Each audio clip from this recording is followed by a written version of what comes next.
तो अपने ख्वाब कभी भी दूसरों को ना बताएं, उनके साथ कभी भी शेयर ना करें, क्योंकि आपका जो ख्वाब है वो आपके लिए है, दूसरों के लिए नहीं है। दूसरों को वो नज़र ही नहीं आ रहा होता, उसको वो समझ ही नहीं आएगा, वो आपको डिस्करेज करेगा, आपकी हिम्मत को तोड़ेगा, वो आपको ये कहेगा ये फिजिबल ही नहीं है, ये पॉसिबल ही नहीं है, ये हो ही नहीं सकता। इसलिए आप अपने ख्वाब को अपने तक महदूद रखें और उस पर कोशिश करें और दिल लगाकर कोशिश करें।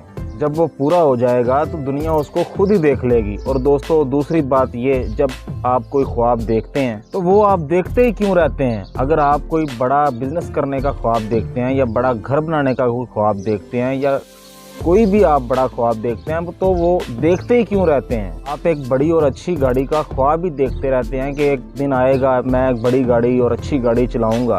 आप बड़ा आदमी बनने का, एक अमीर आदमी बनने का ख्वाब ही क्यों देखते रहते हैं? दोस्तों, ये जो ख्वाब होता है ये एक मैसेज होता है अल्लाह की तरफ से। वो आपको दिखा रहा होता है कि उसने क्या क्या रखा है आपके लिए, वो आपको इशारा दे रहा होता है, आपको रास्ता दिखा रहा होता है। लेकिन आप उस रास्ते को देखते ही क्यों रहते हैं? आप कदम क्यों नहीं बढ़ाते, उस रास्ते पर चलते क्यों नहीं?